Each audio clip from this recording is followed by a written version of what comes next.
दरवाजा खोलो, खोलो दरवाजा, खोल दो दरवाजा, मैं कह रहा हूँ दरवाजा खोल दो। क्या हुआ? अबराह के फौजियों ने मक्के के पास पड़ाव डाल दिया है। लोगों का डर के मारे बुरा हाल है। कोई भी उसका सामना करने के लिए हिम्मत नहीं कर पा रहा है। उन्होंने लोगों के ऊंटों को लूट लिया है। उन ऊंटों में 200 ऊंट आपके भी हैं। अब आप क्या हुक्म देते हैं? हमें कोई तरकीब सोचनी होगी ताकि अबराह के लश्कर को भगा सकें, और इसी तरह हमें कोशिश करनी होगी कि अबराह का लश्कर तिजारती काफिलों को न लूट सके। अब आप बताएं कि हम क्या करें? मुझे इस बारे में कुछ सोचना होगा। मेरे बेटों को खबर करो कि यहाँ आए। जो आपका हुक्म। इस वक्त मक्का बहुत खतरे में है।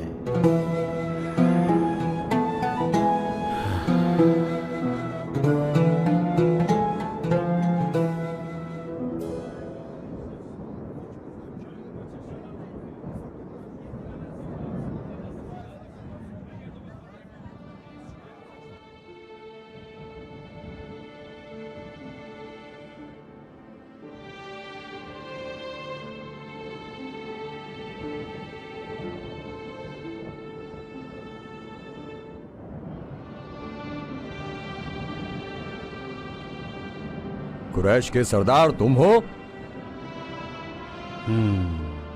तुम्हें पता है कि मैं मक्के में क्यों आया हूं? मैं मक्के में इसलिए आया हूं कि काबा को बर्बाद कर दूं। ना मैं लड़ाई करना चाहता हूं और ना ही किसी का खून बहाना चाहता हूं। इसलिए अपने कबीले के लोगों को बता दो कि अगर वो अपनी जिंदगी बचाना चाहते हैं तो अपने घरों में ही बैठे रहें और लड़ाई करने की कोशिश ना करें।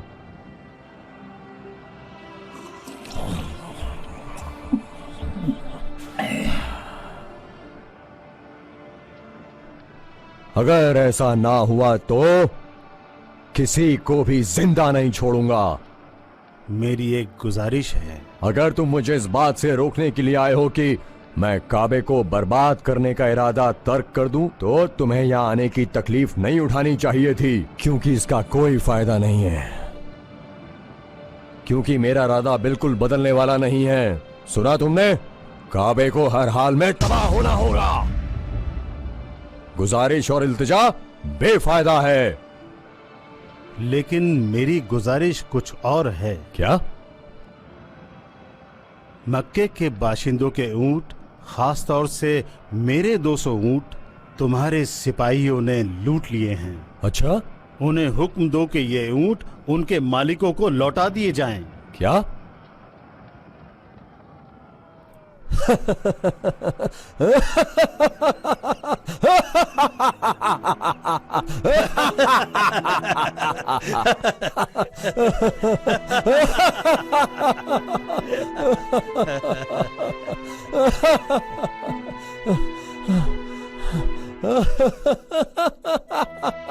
क्या तुम सिर्फ इसीलिए यहां पर आए हो, जो कि मक्के की एक बड़ी हस्ती हो, और काबे की कुंजी तुम्हारे पास है? इतने रौब और दबदबे के बावजूद इतनी दूर से इसलिए चलकर आए हो कि अपने ऊंटों को वापस ले सको? बड़ी हैरानी की बात है बूढ़े आदमी। ये तो बिल्कुल समझ में आने वाली बात नहीं है। मैं तो तुमसे कुछ और ही उम्मीद लगाए बैठा था।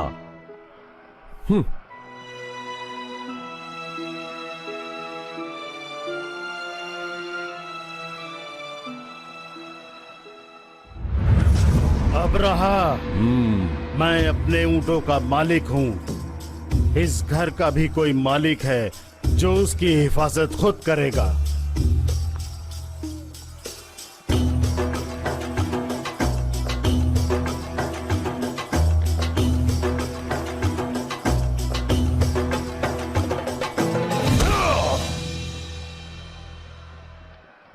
सुनो सिपाही, बोल दो कि इस आदमी के ऊंट लौटा दिए जाए। जो हुक्म। तो ये बात है, इस घर का भी कोई और मालिक है। कल मैं देखूंगा कि इस घर का मालिक इसे कैसे बचा पाता है।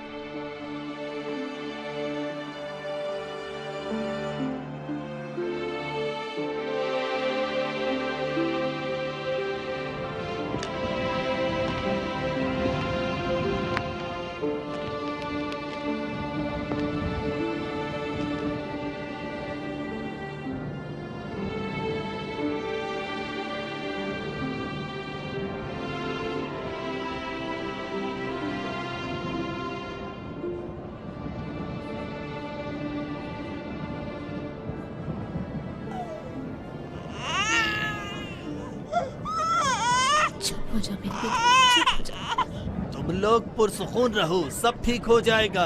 अब हम क्या करें अब्दुल मुत्तलिब? ए मक्के के लोगों, ए यहाँ बसने वालों, मेरी बात सुनो। जितनी जल्दी हो सके अपने घरों को छोड़ दो और पहाड़ों पर पनाह ले लो। हम वहाँ पर इंतजार करेंगे और देखते हैं कि क्या अंजाम होता है।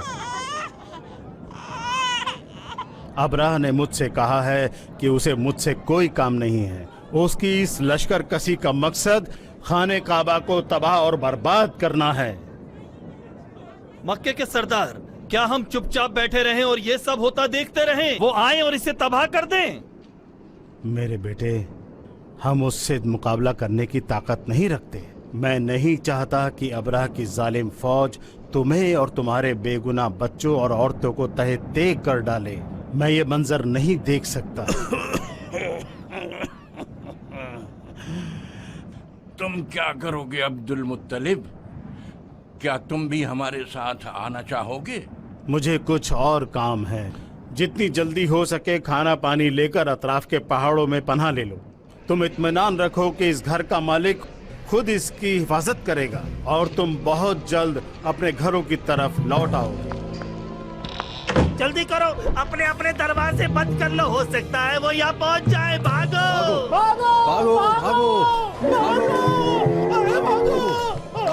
भागो, मैं कह रहा वो आने वाले। अरे क्या वो सच में आएंगे? हाँ, वो आ रहे हैं, भागो।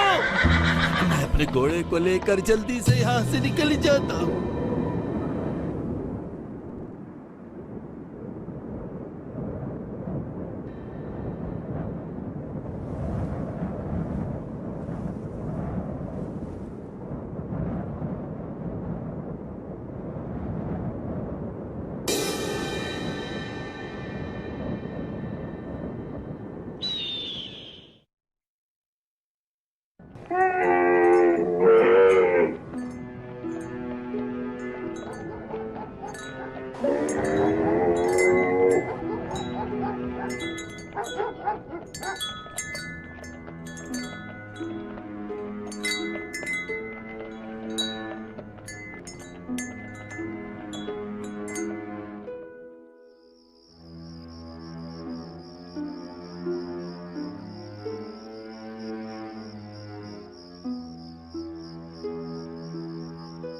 परवरदिगार, हमें तेरे अलावा किसी और से उम्मीद नहीं है। खुदाबंद, दुश्मन तेरा घर बर्बाद करने के लिए आया है। उन्हें अपनी हुदूद में दाखिल होने से रोक दे। काबे का दुश्मन वो है जो तेरा दुश्मन है। वो इस घर को तबाह करने के लिए नहीं आया है, बल्कि वो तेरी दुश्मनी की वजह से आया है। परवरदिगारा, खुदा बंदा, उसे अपनी हुदूद में दाखिल होने से रोक दे। ऐ खुदा बंदा, अब्दुल मुत्तलिब सुबह तक खाना काबा की दहलीज पर खुदावंदे आलम की बारगाह में मुनाजात करते रहे।